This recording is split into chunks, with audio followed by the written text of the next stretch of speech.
जैसा कि दोस्तों हम सभी जानते हैं, इस सृष्टि को बनाने, चलाने और मिटाने की जिम्मेदारियां त्रिदेव में बटा हुआ है। ब्रह्मा जी इस सृष्टि को बनाते हैं, भगवान विष्णु सुचारू रूप से इस सृष्टि को चलाते हैं और महादेव इस सृष्टि का विनाश कर देते हैं। जिस तरह से इस सृष्टि को चलाने, बनाने और मिटाने की जिम्मेदारियां त्रिदेव में बांटा गया है, उसी प्रकार हिंदू धर्म में कालखंड को भी 4 भागों में बांटा गया है: सतयुग, त्रेता युग, द्वापर युग और कलयुग। ऐसे ही चारों युगों में 4 धामों का भी निर्माण हुआ है। जैसे सतयुग में बद्रीनाथ धाम का, त्रेता युग में रामेश्वर धाम का, द्वापर युग में द्वारिका धाम और कलयुग में जगन्नाथपुरी धाम का। जैसा कि हमने पहले आपको बताया है, इस सृष्टि को चलाने का कार्य भगवान विष्णु को सौंपा गया है। ठीक वैसे ही चारों धामों का निर्माण भी भगवान विष्णु के ही अवतारों द्वारा हुआ था। जैसा कि हम सबको पता है कि प्रेजेंट में कलयुग चल रहा है, इसीलिए इस वीडियो में हम आपको जगन्नाथपुरी धाम के बारे में बताने वाले हैं। दोस्तों, जितना विस्तृत यह मंदिर है, उससे कई गुना ज़्यादा इस मंदिर का इतिहास है, यानी हमारा इतिहास है। आज इस मंदिर के रहस्य को पूरी दुनिया ने स्वीकारा है। कहते हैं कि इस मंदिर में स्थापित प्रभु जगन्नाथ जी की काठ की मूर्ति इस बात का प्रमाण है। इस मंदिर में सिर्फ पूजा ही नहीं किया जाता, बल्कि यहाँ पर पूरा त्योहार ही मनाया जाता है। कलयुग का यह धाम बाकी सभी धामों से अलग है, क्योंकि जगन्नाथ धाम के मंदिर में जो भगवान जगन्नाथ जी का मूर्ति स्थापित किया गया है, उस मूर्ति यानी कि प्रभु जगन्नाथ जी का स्नान भी कराया जाता है। अब आप सब सोच रहे होंगे कि इस बात में क्या नया है, लेकिन दोस्तों पहले आप पूरी बातें तो सुनो, फिर आपको समझ में आएगा।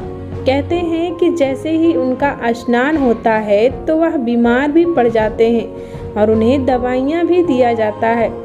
यह भी कहा जाता है कि हर 15 साल बाद उनका पुनर्जन्म भी होता है। जैसा कि हम सबको पता है कि प्रभु जगन्नाथ जी को नाथों का नाथ कहते हैं, इसीलिए वह अपने भक्तों का हाल जानने के लिए नगर भ्रमण करने के लिए भी जाते हैं और 1 हफ्ते अपने मौसी के घर रुकते हैं। और तो और सबसे ज़्यादा हैरान करने वाली बात तो यह है कि समस्त संसार में घटने वाली घटनाओं का संकेत भी देते हैं। दोस्तों, यह मंदिर पूरी तरीके से चमत्कारिक मंदिर भी माना जाता है। इस मंदिर के अनेकों ऐसे रहस्य हैं जो आज भी अनसुलझे हैं। दोस्तों, इस वीडियो को एंड तक ध्यान से देखिएगा, क्योंकि इस वीडियो में हम आपको जगन्नाथपुरी मंदिर के उस काले सच से रूबरू कराएंगे जिससे आज तक आप सब अनजान हैं, और साथ ही इस मंदिर के चमत्कार और इस पर की गई भविष्यवाणियों के बारे में भी बताएंगे, और जगन्नाथपुरी मंदिर के त्योहारों यानी कि 7 दिनों तक चलने वाली रथ यात्रा की पूरी कथा बताएंगे। इसीलिए अगर अभी तक आपने इस चैनल को सब्सक्राइब नहीं किया है तो जल्दी से चैनल को सब्सक्राइब करें और बगल में बने घंटे को भी ऑन कर दें। जगन्नाथपुरी धाम आज भारत में ही नहीं बल्कि पूरी दुनिया में जाना जाता है अपने चमत्कार की वजह से। इस मंदिर की रहस्य और चमत्कार जानकर विदेशों से भी लोग वहां पूजा अर्चना करने के लिए हर साल आते रहते हैं। लेकिन क्या आप जानते हैं कि ऐसा पहले बिल्कुल भी नहीं था, क्योंकि कहा जाता है कि पहले इस मंदिर में विदेश से लोग आते थे, परंतु उनका उद्देश्य अलग होता था। वह जगन्नाथपुरी मंदिर पर आते थे, परंतु वह मंदिर के खजाने और मंदिर को नष्ट करने के उद्देश्य से आते थे। दोस्तों, क्या आप जानते हैं कि जगन्नाथपुरी मंदिर पर आक्रांताओं ने 17 बार आक्रमण किया है। इसीलिए कहा जाता है तब से लेकर आज तक गैर हिंदुओं का जाना उस मंदिर में वर्जित कर दिया गया है। जैसा कि हम सबको पता है कि जगन्नाथ धाम को धरती का 8वां वैकुंठ धाम भी कहा जाता है, यानी कि जब तक इस धाम का दर्शन व्यक्ति न करे तब तक उसे मोक्ष प्राप्त नहीं होता है।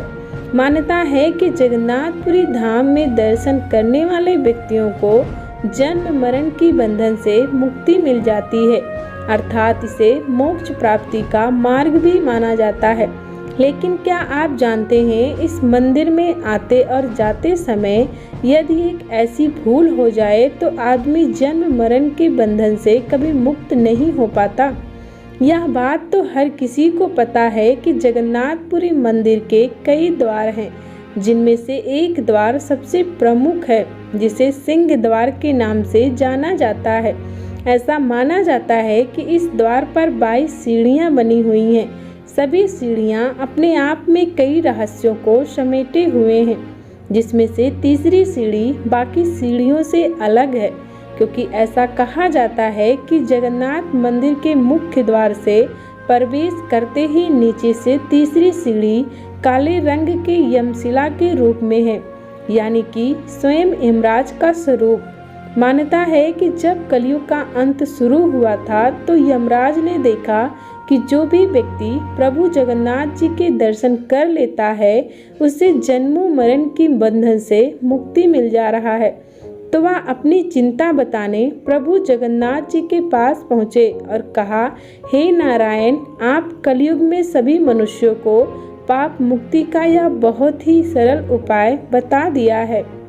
लोग आपके दर्शन कर बड़ी ही आसानी से पाप मुक्त होने लगे और कोई भी यमलोक नहीं आता। तब प्रभु जगन्नाथ जी ने कहा कि आप मंदिर के मुख्य द्वार की तीसरी सीढ़ी पर अपना स्थान ग्रहण करें, जो यमशिला के रूप से जाना जाएगा। जो कोई भी मेरे दर्शन के बाद उस शिला पर पैर रखेगा उसके सारे पूरे छीर्ण हो जाएंगे और उन्हें यमलोक जाना पड़ेगा। तभी से ही तीसरी सीढ़ी का महत्व बाकी सीढ़ियों से ज़्यादा माना जाता है। जगन्नाथ मंदिर का रथ यात्रा और क्यों जाएंगे भगवान कल्कि जगन्नाथपुरी धाम। दोस्तों, जगन्नाथपुरी मंदिर से निकलने वाली रथ यात्रा पूरी दुनिया में विख्यात है। मान्यता है कि जो भी व्यक्ति भगवान जगन्नाथ को उस रथ यात्रा पर सवार होते हुए देखता है उसे पुनः गर्भ से जन्म लेना नहीं पड़ता। कहा जाता है कि जब दुनिया का शुरुआत हुआ था तो सभी देवता धरती पर निवास करते थे। भगवान विष्णु बद्रीनाथ धाम में स्नान करते थे, द्वारका में वस्त्र बदलते थे, जगन्नाथपुरी धाम में भोजन और रामेश्वर में विश्राम करते थे। और वहीं भगवान शिव की अगर बात करें तो उनका मूल निवास होता था कैलाश पर्वत, जहाँ की अगर शक्तियों की बात करें तो वह आज भी लोगों से परे है।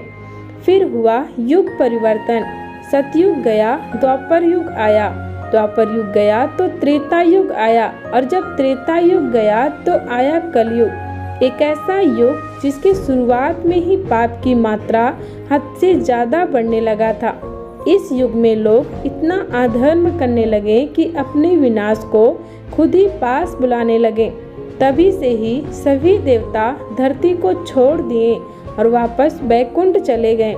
इस सृष्टि को चलाने का जिम्मेदारी नाथों के नाथ प्रभु जगन्नाथ जी को सौंप दी।